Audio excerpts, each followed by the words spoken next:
5 minutes then in Superpole for our second stint as Toprak Razgatlioglu bids to climb from 7th position on the grid as things stand. Has had back-to-back front row starts here in Motorland Aragon. Alvaro Bautista's going to go a little bit out of sync with the others. He's just keeping his powder dry at the moment, still in his pit box. Yeah, and 4.5 minutes left in the session. So Alvaro, we saw the lap time went away in his second lap. So maybe he's just going to opt for just that one lap at the end of the session. Later you go out, though, the bigger your risk of catching a yellow flag at the wrong time. Yeah, the one thing for Alvaro is at least he's got a good lap time in already, and that hasn't been the case all season. It's been Superpole that's been the big bugbear for him, but an all Ducati front row shows that the bike's working well, but it works well in different ways for the riders as well. Alvaro's so strong in that final sector, that last corner, he makes up a lot of lap time. He always has, and it really suits his style. But there's a few riders out here that Aragon seems to suit quite well. Ionone's a podium man in MotoGP, dominated a race in Moto2 as well.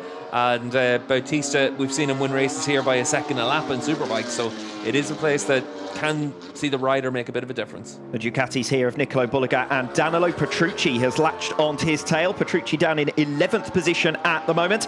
Averaged 7th on the grid last season. Made no secret throughout last season that he struggled with qualifying and with the qualifying tyre. And we all felt at that stage there was more to come than those performances. But really big breakthrough from Danilo Petrucci from Most onwards. Hasn't been out of the top 10 in Superpole since then. 2 front row starts in the last 3 rounds. And certainly even that elusive first pole position now looks a little bit more achievable for him. He's got to make some progress here from P11. He should be on the front 2 rows of the grid. Yeah, and the good thing is he's behind Bulega, so he's going to give himself the chance to be able to tow up alongside the number 11 machine and get yourself onto the front 2 rows of the grid. Bulega's on a really good lap. Middle sector very strong, up by 0.2 of a second on Iannone. Nicolo Bulega, the man with the consistency in Superpoles this season, the only rider to have made 7 front row starts in 2024. Just about that second sector as well. Alex Lowe's found 0.2 of a second on Iannone, so clearly that's the sector where Iannone's got to find something himself. Nicolo Bulega, pole sitter at last week's Italian round, his first in over 200 days since the Australian round, targeting a much shorter wait time of 7 days for another here as he makes his way through the final sector. Our most consistent qualifier, 2 4th places, the worst of his Superpole results to date. Nicolo Bulega exits the final turn and goes P1 into the 1 minute 47s, and it's a new lap record here at Motorland Aragon, a 1 minute 47.840 for provisional pole for Nicolo Bulega. Danilo Petrucci following him out on track, sets a new personal best and climbs from 11th to 4th. That's much more like it for the number 9, the Barney Ducati man, 148.314. So half a second down in the end on Nicolo Bulega's time. Alex Lowe's first flying lap of his second stint sees him fail to improve to 148.631 for Alex Lowe's. Yeah, and that's Lowe's done. You can see a bit of frustration there for him as well. But Toprak not finding anything out there as well. And Razgatlioglu just coming through to finish his lap now, but down by 0.3 of a second coming into the final corners.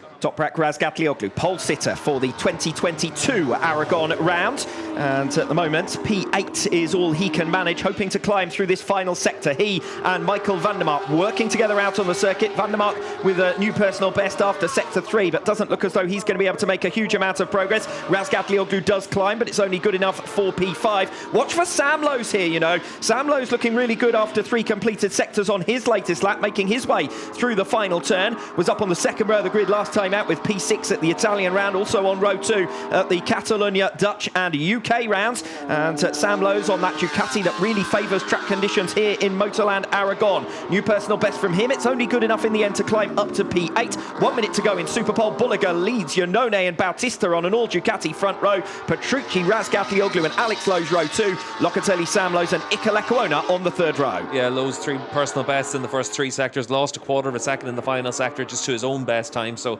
little bit of a mistake there maybe in that final couple of corners. Alvaro Bautista, the 2019 Aragon round pole sitter, but he's half a second down after 3 completed sectors, so it doesn't look as though he's going to be able to improve on this lap. He'll be able to get 1 more lap in with 30 seconds still on the clock, but it's going to be tough to improve on a 3rd lap round in his final stint. Xavi Vierque there at the back of this train, looking to set his new personal best, but the lap's gone away from him in the final sector as well. I think that's just a question of tyre life for these riders now at the end of the 2nd lap of their final stint. Yeah, we saw that it was a struggle for a lot of riders in their second laps on the opening stint. We'll see what Alvaro's able to do, and if he can find something. He's got 4/10 of a second to find than his teammate Bulega, but even as it is, if he's up there on the front row of the grid, it's a really good effort from Bautista. Watching Garrett Gerloff here, who qualified as high as 4th position in Manicourt, his best effort in Superpole this season. He's generally been around the fringes of the top 10 or outside of the top 10 altogether, as he was P11 at the Italian round last time out. He's 13th as the checkered flag falls. He climbs to 10th. So a bit of a salvage job by Garrett Gerloff, who's made up a few positions. Checkered flag falls. Nicolo Bulega, Andrea Iannone and Alvaro Bautista is your front row, and that looks like Alex Lowe's. So Lowe's has come down on the very final lap of Superpole there. Yeah, it's saying it's up at turn 5 there. It looks like it is the left-hander up the top of the hill. And we saw Lowe's frustrated at the start of that lap as well, but a bit of work to be done for the Kawasaki crew to get that bike ready. But second row of the grid, not that bad for Lowe's. That's kind of what we thought would be a good performance by him in the Superpole session. It was always going to be tricky to go up against the Ducatis. 4 Ducatis in the top 4 shows how well the bike's working. Very unusual for Alex Lowe's, because in terms of flying laps, that session looked like it was done and dusted for him. You wonder whether there might have been a mechanical issue there causing something. We obviously haven't seen it yet, so too early to judge, but very odd in the circumstances.